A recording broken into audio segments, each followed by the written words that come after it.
Hey, I'm Jessica, and welcome to Reality Check. Thank you so much for tuning into this episode where I check off your list with Love Island episodes 26 and 27. Oh, America.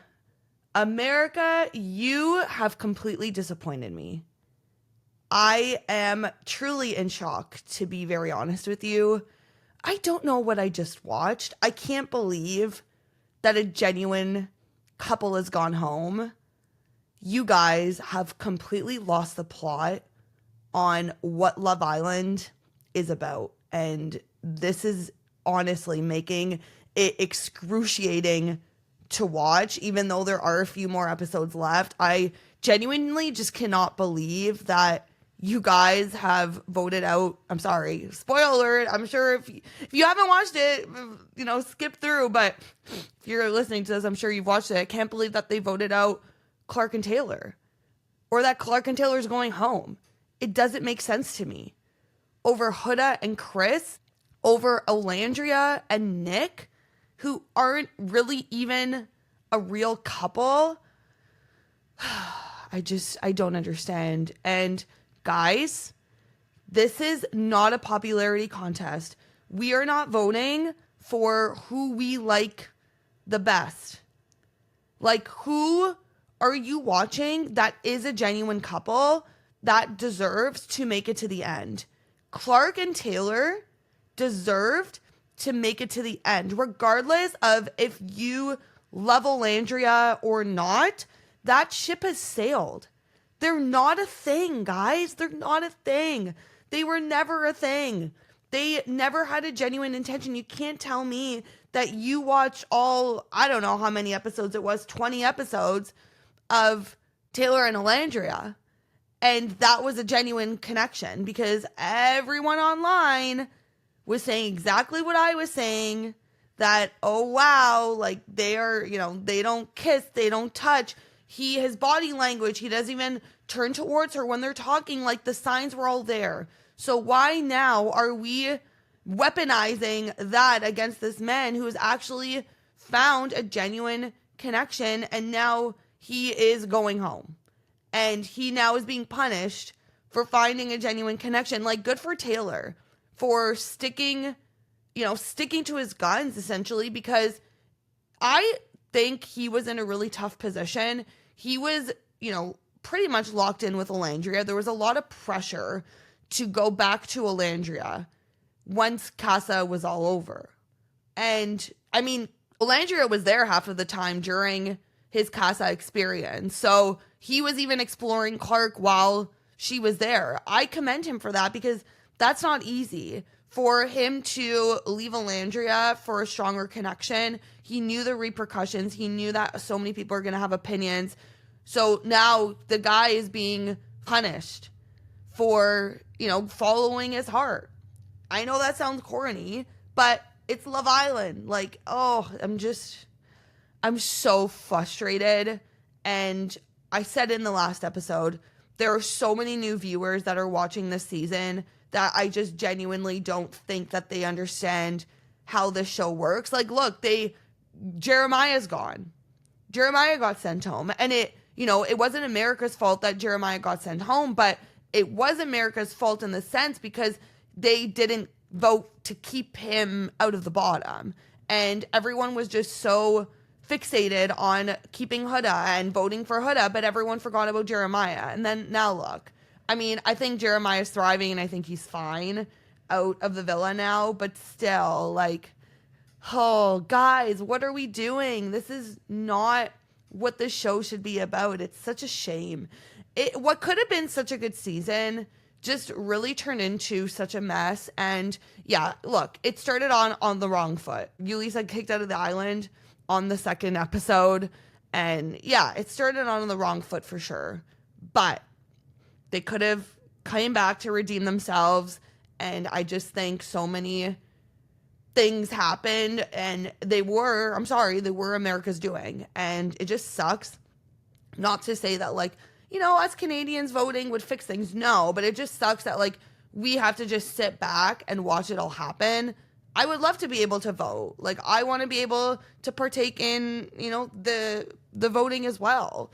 So anyways, what a disappointment. What an absolute disappointment. And I'm sorry, but you cannot tell me that Nic and Olandria and Huda and Chris, I mean, they were a disaster on this episode, and we'll talk about that. But you can't tell me that they deserve to be here more than Taylor and Clarke. You just can't. And I would love to see, I would love to hear your argument, and you're just going to lose because it's not a leg that you can stand on. So it sucks. It sucks because I was happy for Taylor, happy for Clarke. I like them both. And I guess now we'll see what life brings them outside of the villa. Like I said in the last episode, I don't know if they're going to last. Clarke gives me Real Housewives vibes. Taylor's obviously a country boy. So I don't know if their lives are actually going to blend together in the outside world, but I guess we'll see. And I wish them luck because, I mean, they had to go through some stuff in this villa, that's for sure, with him, you know, taking just so much hate and heat. I mean, Clarke too, she had a lot of hate and heat. So we'll see what happens when they leave the villa, but man, it really just sucks because I don't think that they should have won. I don't think. Maybe. My opinions change every single episode if you haven't noticed because things are always changing on Love Island every single day, like daily. Things change. So I don't know. Maybe at that point I would have been like, yeah, they deserve to win, but they at least should have made it to the finale. That is absolutely for sure. So anyways, let's get into these next two episodes, and I'll probably do what I have been doing the past few episodes just because some of these episodes don't really have a lot of substance. There's not really a lot going on, and I find some of the storylines actually weave into the next episode, so it feels more cohesive to talk about them together. So that's kind of what I'll do in recapping these two episodes. This episode, we had the baby challenge, and this is something that they have definitely done in the past. I don't know the last season it was on. I want to say season 4, but again, that's just a really big guesstimate on my part. I know they've definitely done this challenge on the UK versions as well, but it's not something in the US version that they do every single season. I think they're doing it because we're not getting all the other key moments that I wish we were getting, like movie night, like the Twitter challenge.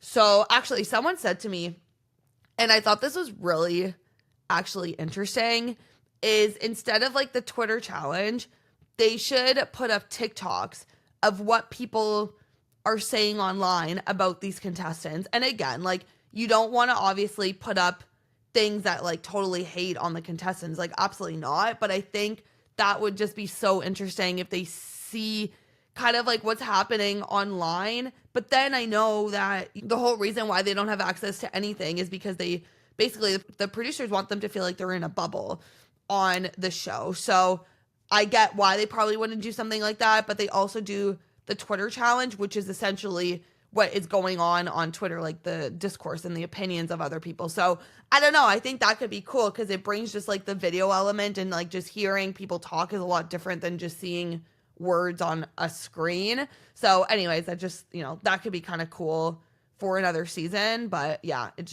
I'm never going to get over the fact that we didn't get movie night, because movie night is literally that, like, one of the highlights of the season besides Casa Amor.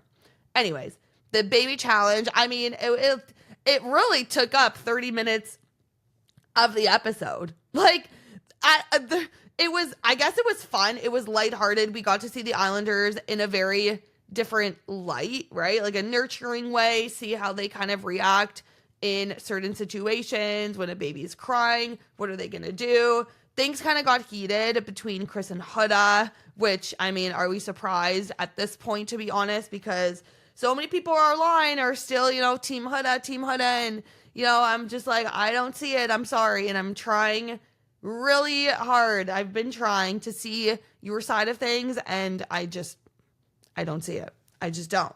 So anyways, I was honestly, as much as I hate to admit it, I thought Ace was hilarious in this episode, as much as I hate to admit it. Him and Chelley had twins, which I thought, I mean, that's not fair. Him and Chelley had twins, and Pepe and Iris had twins. Everyone else has just had one kid. Like, how is that fair? Like, everyone should be on the same level. I mean, it doesn't really matter. It's just a silly challenge. I mean, Huda didn't think so because she really took it to heart and was yelling at Chris half of the time. But again, we'll get to it.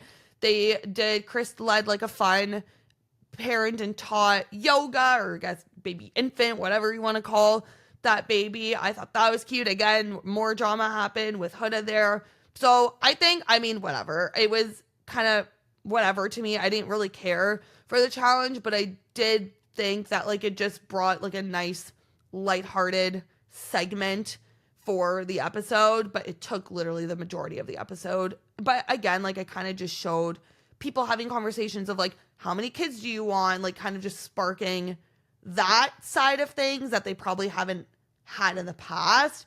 But again, like, it's just like these couples aren't even necessarily going to last outside of the villa regardless, because half of them aren't even real couples. So whatever. All right, I'm going to get to Chris and Huda in the end because I feel like they are probably the most spiciest out of everyone. So let's start with Nic and Olandria. And again, I don't understand how we are getting Nic Olandria part 2. These people, I can say it time and time again, they have truly had 9 lives in this season. They keep getting saved. It's crazy to me. And I get it. Like, they're OGs. We all like them from the beginning.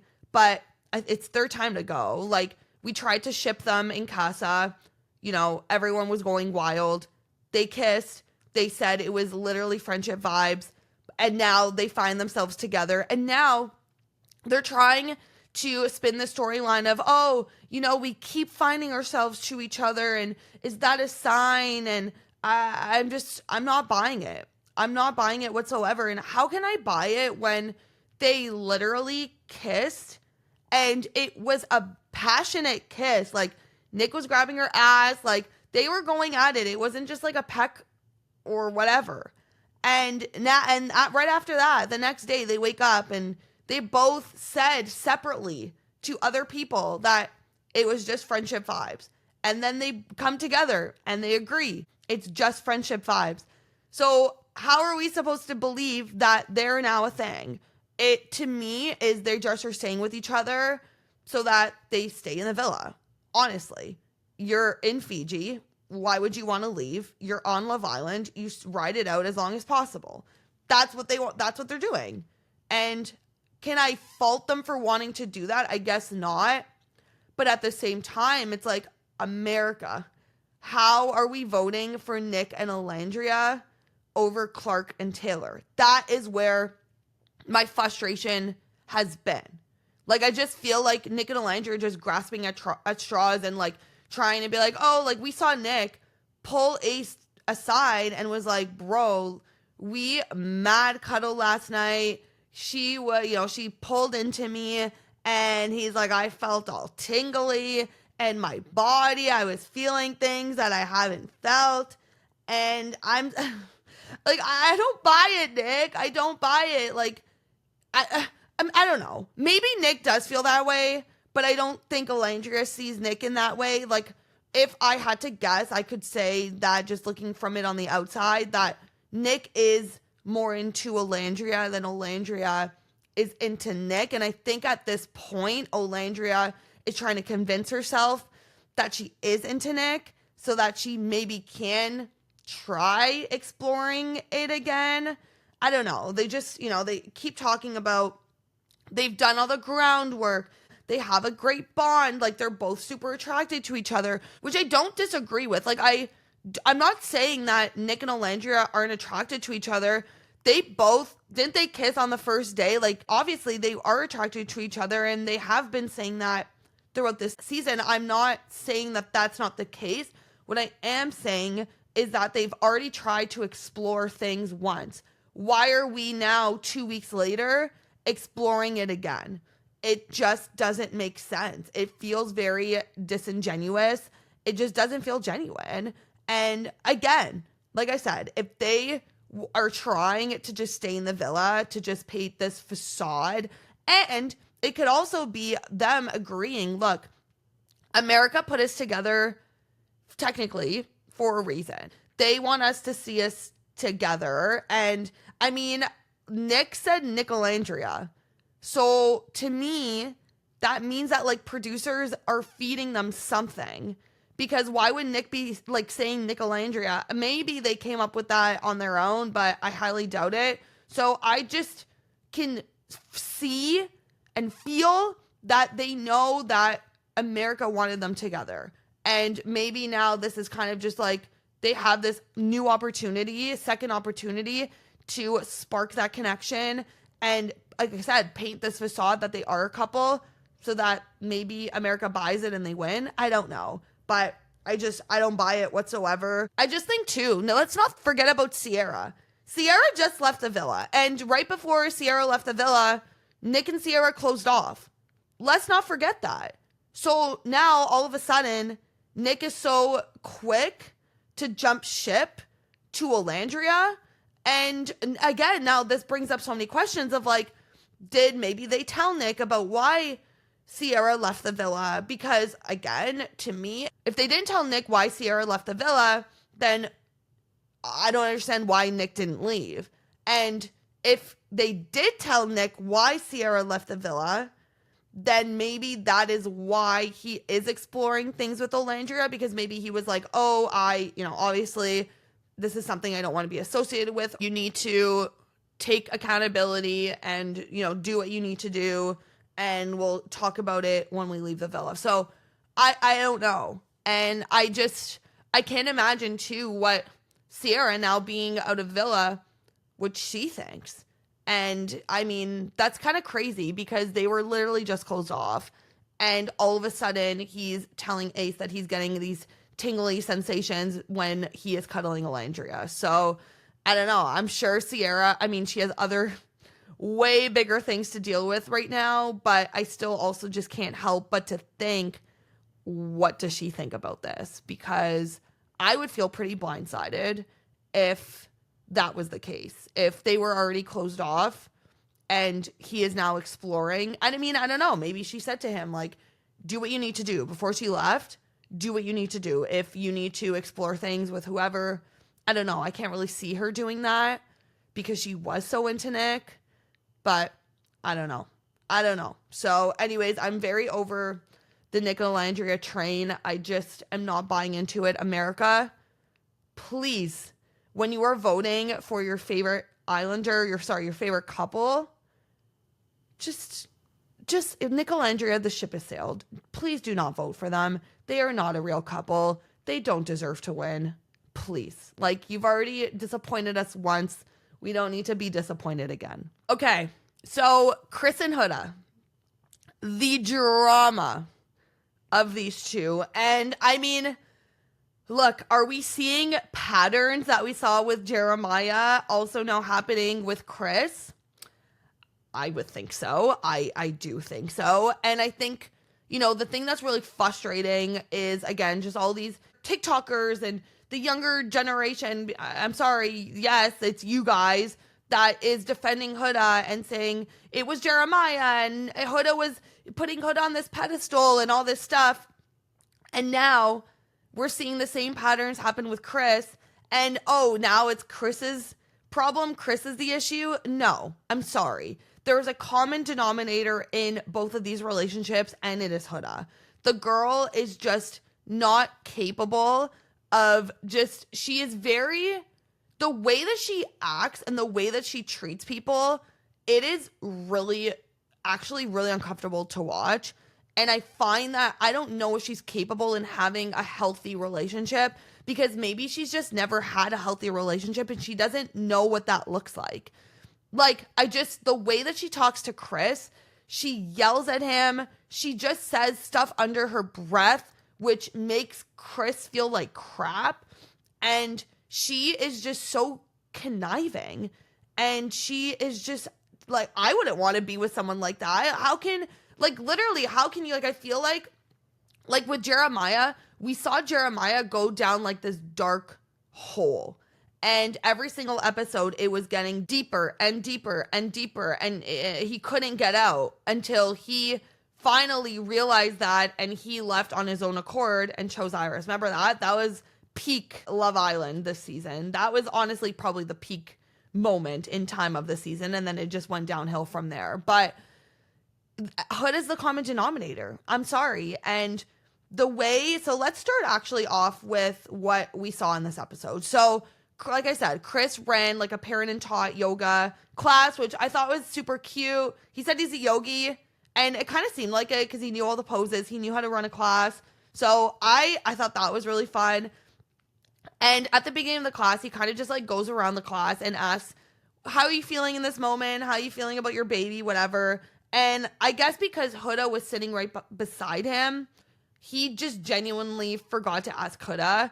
And I don't know, I can see it from his point of view. Like, I don't think he had ill intentions behind it at all. I think he was just at the front of the class and he was focused on the people in front of him, that I think he just genuinely forgot to turn to Huda and say, oh, like, what about you? So then Huda, under her breath, says, well, F me then. And she says it multiple times. And this really is where it started going south for these two. And I have never bought into this couple. I never believed that these two were really a genuine thing. I've never seen it. I think on Huda's end and even on Chris's end, I just think, again, it's kind of like a convenience type of thing. Oh, like, okay, we're into each other. We want to see how long it can make it in the villa. Let's just stay coupled up with each other. I don't see it. Like, I actually think Chris genuinely maybe did like Huda in the beginning and tried to make it work with Huda, but I think he just was very quick to realize that she is the problem. And the way that she talks down to him, the guy's like over a foot taller than her, and the way that she just talks down to him I'm not saying that he feels like this small, but like, how can you not help feel so small when she's like constantly berating you and yelling at you and just disrespecting you? It's just not okay, and it's a clear pattern. Clearly she does that with the men that she's with. And again, I'm glad that he's realizing this. We see it in the end of the last episode that I'm talking about. The guy was so annoyed. He can't even look at her in the face anymore. And I mean, rightfully so, quite honestly. Like, she kind of deserves it to me. And so we see that, and she's like, well, F me then. And she says it multiple times. And I think with Chris, he does a really good job of just kind of like drowning out the noise and ignoring it. But I think you can only ignore it so many times. You know what I mean? Like, you're literally with each other 24/7. It's not like you hang out with each other and then you go home and then you have your respective space. The guy is with her 24/7. So I think just that is exactly why things are just so much heightened over, the course of them spending all this time with each other. So then the boys do an obstacle course, which I thought was really cute with like the babies, and they had to basically, because with the babies, they're, I've never had to deal with one of those electronic babies before. I knew actually some people, like in my like when I used to dance, some people actually had to bring them into dance class because it was a part of, I guess, a course that they were taking at school, and it would actually cry in the middle of class. And it basically, again, like, it just teaches you like how to like when to feed a baby, like just how to, obviously it's fake, but like changing, I think it actually like maybe releases maybe something in the diaper. I can't remember, but it's actually like a real working electronic baby in the sense of like, if it's hung, like, it's just fake. Like, it's not real, but you know what I mean? Like, it actually does cry, and you actually have to like try and burp it. Like, you actually have to try and nurture the baby to make it stop crying. That's basically what I'm trying to say. So this whole obstacle course I thought was really cute because they had to be as quiet as possible, but as fast as possible to win and make it to the end. So I don't know if the producers told them to do this because they had this whole grand thing set up with like all the clothes and stuff like that. But I feel like the guys just, boys will be boys and then just make up their own little thing going on. But anyways, Chris was minding his own business, doing this obstacle course. He was just participating in the obstacle course. And the girls realize that they're doing this obstacle course, and they all go watch from the balcony. And Huda just starts yelling at Chris, saying, she's crying, and just screaming at him. And first of all, we then find out that the baby was never crying. And Chris is like, that wasn't our baby. So Huda's screaming at him. He ignores it. Obviously, he's just like, get out of here. He then goes to put on a baby on the earth. He then goes to put on an outfit on the baby. And Huda is screaming, I don't like that color. I don't like that color. It's an ugly color. And Chris just screams, shut up. Like, good for him. I'm sorry. Like, I don't think you should be telling, like, shut up. Shut up is kind of like a word. Like, it's not something that's going to hurt anyone's feelings. But the fact that he did tell her to shut up, I kind of was like, okay, Chris, pop off. Like, I was here for it because you know what? Like, the girl needs to stop. She is just way too much. And it's not fair. The way that she acts, the way that she talks to people. The guy was literally just participating in a fun challenge. And she was just so going off at like all these things that like she thought that he was doing wrong. And it's always her way or the highway. And we even see it with like, he was holding the baby and she like ripped the baby from him. And she's like, that's not how you hold a baby. Like, you have to hold the neck up. And he's like, bro, like, it's fake. This isn't real life. And she just, I don't know what it is about her. She takes things from like 0 to 1,000. There is no middle ground with Huda. And she's just like, it's a fun, made up challenge. Like, you don't need to take it to all of these next level, you know? It's just crazy to me. Like, Chris says, like, it's literally just an experiment. And we see in a confessional that he says, oh, you know, Huda's bossy. Like, this was literally just supposed to be a fun day. And she has just completely berated me and bossed me around the entirety of the day. And again, are we seeing patterns? Because this is exactly what happened with Jeremiah. And it's so funny because the faces that Jeremiah would make in the sense of like him looking like he felt defeated, him just feeling down, annoyed, those reactions and faces is exactly what we're seeing with Chris. So I think Chris is very aware of what's happening. And the thing that I guess confuses me though is at the end of, so that whole day happens. It wasn't a great day for them. But then in the evening, they do the deed. So I am a little bit confused with what's going on because if Chris was really that annoyed, would that have really happened? I guess for guys, it doesn't really matter because if it's going to happen, it's going to happen. But then in the next episode, we definitely start seeing Chris pick up on these cues. But then I think another thing, and I think this is the biggest thing that is really bothering him, is Huda has never given him affection in front of other people.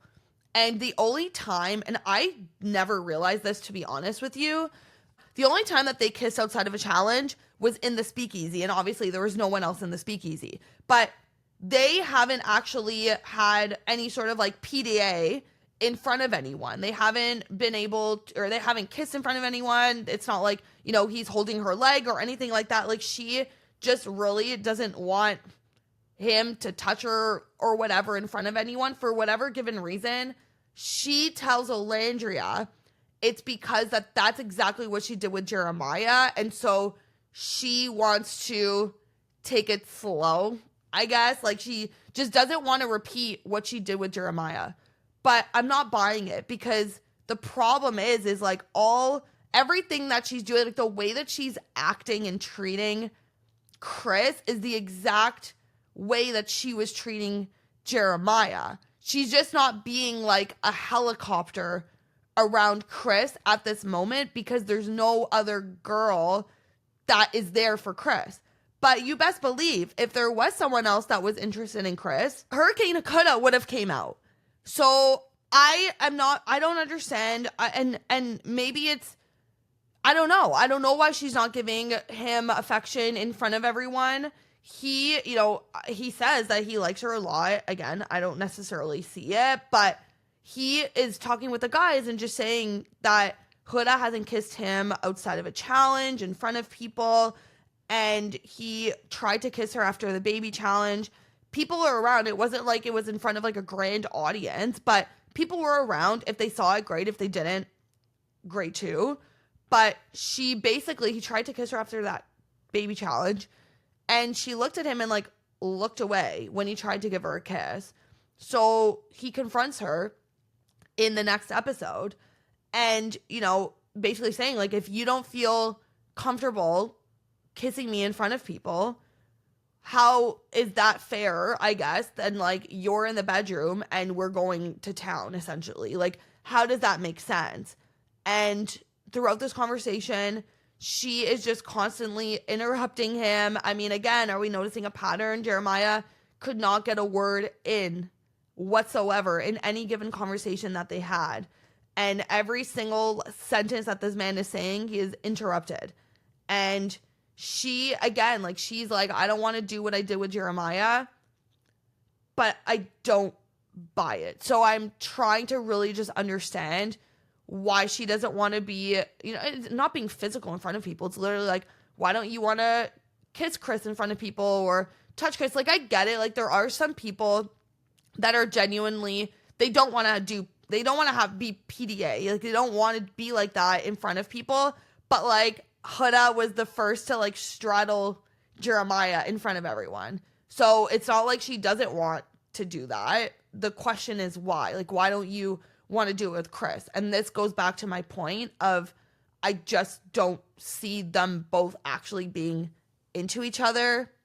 I don't know. I just have been questioning this whole time whether each of them actually do like each other. And even though, this bothers Chris that she isn't able to kiss him in front of people, I just still am not buying that like he actually sees this as a strong connection and like actually sees Huda as someone that he sees outside of the villa. I mean, obviously after this episode, that's definitely not happening. You saw them by the fire pit at the very end of the episode, and the guy, like, I actually thought he was going to volunteer himself to leave in replace of Taylor and Clarke. I legit thought he was going to stand up and be like, look, you guys actually have a real and genuine connection. Me and Huda, it's been great, but we don't really have much going on. I will offer us ourselves to leave the villa. I swear, I thought that was going to happen. That would have been pretty iconic, but I don't know if something like that can happen when it's kind of like the voting is up to America. I think if the Islanders maybe choose who gets voted out, then I think that maybe that's different and someone can vote themselves out in replace of them. I think that's actually happened before, but I feel like with the America vote, I don't think the Islanders can actually change the course of how that, what the end result is. So yeah, he's sitting by the fire pit. He is looking like sad old Jeremiah did once upon a time. And he just looked so sad and couldn't even look at her in the eye. And at one point, she grabs his hand because he's not talking to her. And she's like, hey. And yeah, it's super awkward. The meme is going around everywhere. So go look for it. It's pretty funny. But yeah, he's done with her. So I'm assuming more people are going to be dumped from the villa. But like I said, Chris and Huda, Olandria and Taylor, they're just not any sort of strong couple whatsoever at this point. They're just buying time. And I think for the sake of Chris, if Chris was just there, if Chris keeps saying, I'm into Huda, and if I wasn't, then I'd be overseas playing ball. If Chris is really at this point done with Huda, I'm curious to see what his next move will be. Because we're clearly not getting any bombshells. We're at the end of the season. We're not getting any bombshells. And obviously, they're at the end of the road. So is he just going to leave on his own accord because he's done with Huda? And he's said that already. I don't need to be here. I can just be playing ball. So I'm curious to see if that happens. What a mess. And anyone that has been associated with Huda romantically, it is obviously not been good. It has not been good. So that's why I'm surprised that he even coupled up with Huda in the first place, because I thought the Casa guys had seen what had happened already up until Casa. But again, I just feel like producers could probably manipulate what they're actually showing them, because if they showed how crazy Huda was, then no one would have coupled up with Huda and Huda would have been gone. So I don't know. I feel for Chris because he's caught in the web of Huda, but I'm also like, too, I like that he is already self-aware of what's going on, aware of what's going on. So we'll see in the next episode. I'm curious to see what his next steps are, because I don't think he's the type of guy to just sit back and relax and take a beating. He's just not. We can see he's at its wit's ends. So that's, another couple bites the dust. I mean, not that anything was happening between them anyways, but still, another one. Iris and Pepe throughout these 2 episodes, I mean, we just see them connecting more. Like, they kissed outside of the challenge for the first time. So I think they are really trying to explore. Like, I don't not believe that they're trying to explore. I just think that I'm like, is Pepe still thinking about Hannah? Because obviously, like, we've seen Hannah on interviews already. She's like, I'm still waiting for Pepe. I'm waiting for him. I'm curious to know how she feels about him being with Iris right now. I don't know if maybe she's looking at it from the lens of, like, you got to do what you got to do to stay in the island. Or if she's like, how could you do that? How could he do that to me? So, I mean, I like them as a couple. Like, I actually genuinely, even if it's not genuine, I do think they are trying. I actually really do. So I think they deserve to make it to the end, because there's literally no one else. There's no one else that, we're really loving other than Amaya and Brian. And we see them go into the hideaway. So the hideaway is finally open for the first time in the whole season. Again, this has never happened before. Usually there is a hideaway way earlier on than in this season, which I don't know why. I don't know why they opened the hideaway door so late into the game. But I just thought, Queen Amaya got exactly what she deserved, because this whole season she was vying for all of these guys' attention. And finally, there is a guy that genuinely, like, I really believe that Brian is into her. I don't think he is faking it whatsoever. I just think they have a lot in common. They come from similar backgrounds and cultures, and they just have a lot in common. So I really buy into them. They had, a time in the hideaway, let's just say that. And I think the one question that I just have about them 2 being in the hideaway specifically is, why did the Islanders choose to send Amaya and Brian in the hideaway? Why didn't they choose to send Ace and Chelley? I think that's my only question, because typically, I mean, not that this is like any other season, but typically we see people going in the hideaway that has had a more like established and long-standing connection, so that they can kind of like, really just explore things. But Amaya and Brian, they've only been connected for like 0.2 seconds. So I think it can be a few reasons. I think, one, the Islanders are very aware that America loves Amaya, and maybe this is just what America would want. I think Amaya has also gone through it in this season. She finally, after 20, however many episodes, 25 episodes, she finally has a man that is very into her. So I think they could have seen it like that, but also, did producers also have a hand in it to be like, no, it is Amaya and Brian going in? I don't know. It could maybe go either way. But needless to say, I think she was very well deserving of going into the hideaway. She was so excited. Super cute little outfit that she was wearing. And yeah, I mean, they had a time. What else can I say? I thought the hideaway was beautiful. I think I said this in the episode when the first set of bombshells came in, because they went into the hideaway and I was like, was the hideaway always this big? The hideaway's massive. It's not like, I remember the hideaway, literally, they just walked into a bedroom. This is like a whole other like little mini island that they got going on. And it's wild to me that they have this like whole unused space in the villa and they haven't used it up until this point. I thought that was pretty crazy. I think with Amaya and Brian, they were like, how many different places in this hideaway can we kiss? And I think they achieved that, I guess. But yeah, I think they just genuinely they have a ton of chemistry. I think the physical is there. The emotional is there. And I really just buy into them. And this isn't me just being, yes, I love Amaya. I'm not even just saying this because I love Amaya. I actually, I'm not being biased. I actually genuinely believe that there is something between them, and I want them to win. That's my vote. Even though I can't vote, that's who I want to win. I think they're deserving. I think Amaya has had a really hell of a season.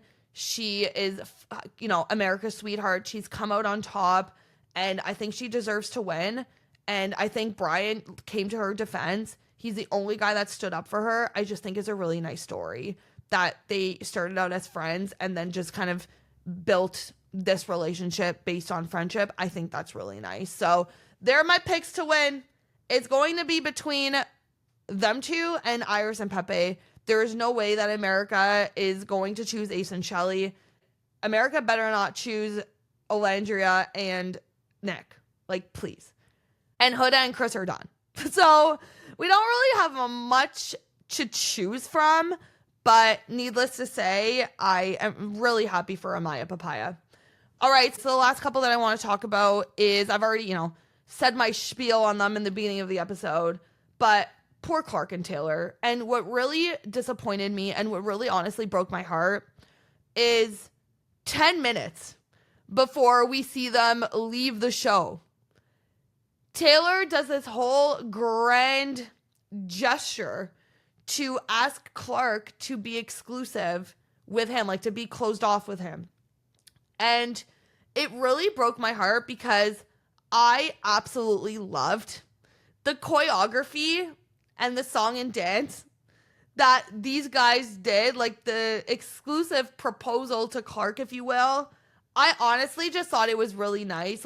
As corny as it is, that's Love Island for you. This is the essence of the show, guys. This is the essence of it. It's just supposed to be feel good. It's supposed to be feel good and feel good vibes. And I loved it. And I just thought it was so funny that Olandria was completely front and center. She had a front seat to watching this whole thing. But I do think that Olandria is finally seeing, she said it to Nic, she sees what they have, and they didn't have that. They didn't have that. And she says to Nic, and I do believe her, she's genuinely happy for Taylor. And I think, of course, Olandria wishes that was her, but I think she can't ignore how they interact, their connection. She can't ignore that. So I just thought I loved it. I loved the little exclusive proposal. And the one thing, actually, back to Olandria for a second, she said something to Nic, and I kind of was like, Olandria, you're losing me a little bit, because she said something to him where it was yeah, I feel like I couldn't really see it with Taylor because he is in vet school. He's going to be in vet school for 3 years or something like that.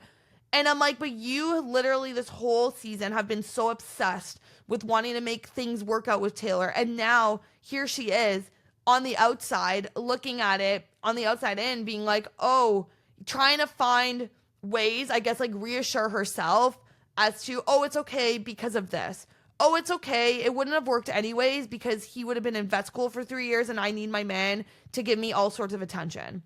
So I'm just okay, Olandria, I get that you're upset that it wasn't you in the end and he has a stronger connection with Clarke, but I'm also just to now find excuses to be oh yeah, it wouldn't have worked out anyways because of this. It's just, I'm not buying it because you have been just so obsessed with the fact of making this work. And now all of a sudden, because now he's closed off, now it's so convenient for you to say, oh yeah, it wouldn't have worked anyway. So anyways, I clocked that. And it was, it happened very quickly. But I just feel I'm happy that she has with Olandria, it could have went two ways. It could have been the route of Huda of being absolutely just gone crazy if Taylor would have, Taylor coming up with Clarke, or it could have been Olandria. Olandria has dealt with this with grace and has held her head high through the whole thing. Yeah, I think internally it's probably a little bit of a mess, but I think just she hasn't put up a fight. And that is exactly how it should be. Everyone should take a page out of Olandria's book because she has handled this whole situation with grace. It has not, I'm sure it's not been easy for you to see your long-standing connection of 20 days. She thought that they had a genuine connection. All of us watching was like, oh, there's nothing there. But she thought that they did. So I think she handled it really well, and people need to take a page out of her book because that's how it should be done. And when I say people, I mean Huda. So anyways, that happens. And then 10 minutes later, we see them getting dumped from the island, and I couldn't believe it. I literally thought for sure the bottom two couples were going to be Olandria and Nic, and Huda and Chris. And it just so happened to be Nic and Olandria and Huda and Chris. And so when I saw Nic and Olandria up there, I was like, okay, perfect. They're gone. Again, 9 lives, 10 lives, 11 lives now. It's just absolutely crazy how many times these people are getting saved. And I'm tired of America voting for the individual people that they like. It's not a popularity contest. You need to vote for the couples that actually have a genuine connection. And that truly was Clarke and Taylor. So it sucks. It absolutely sucks. I've already ranted about it, so I don't need to rant about it anymore. But it sucks because the whole essence of the show is completely lost when you get rid of an actual couple like Taylor and Clarke. So my frustrations with this show keeps getting more amplified every single episode that I watch. And I'm, not to be like, oh, I can't wait for it to be over, but I mean a little bit, because I'm done with the show. And there are new shows coming out. I've already talked about this. We got Big Brother starting. I can't wait to watch a show of gameplay. I think that's what I'm excited about, because this Love Island season has been way too much gameplay for me, and that's not what Love Island should be about. So I'm excited to actually watch a show like Big Brother that is exactly what they're there for. I love the gameplay aspect of shows. So I'm so excited to watch Big Brother and to recap Big Brother. I mean, Big Brother's on 3 times a week, so I need to figure out that little schedule for me and how I recap it, because Love Island, it was a lot. 6 times a week, 3 episodes a week for me. It's a lot. So I'm proud of myself. I'm proud of myself for being able to do it. I've recapped every single episode up until this point. So I'm proud of myself. I did it. I didn't think I could do it. So, I mean, Big Brother 3 times a week, 3 episodes a week on TV. Whew, that's easy. So anyways, there's lots more reality TV that I'll be recapping. I'm very excited. But yeah, Love Island, you have failed me. You have completely failed me on this season. So that'll do it for me today. Thank you so much for tuning into this episode. Please rate, subscribe, review, do all of the things. Follow me on Instagram and TikTok at yourrealitycheck.pod. And I cannot wait to chat with you in the next episode.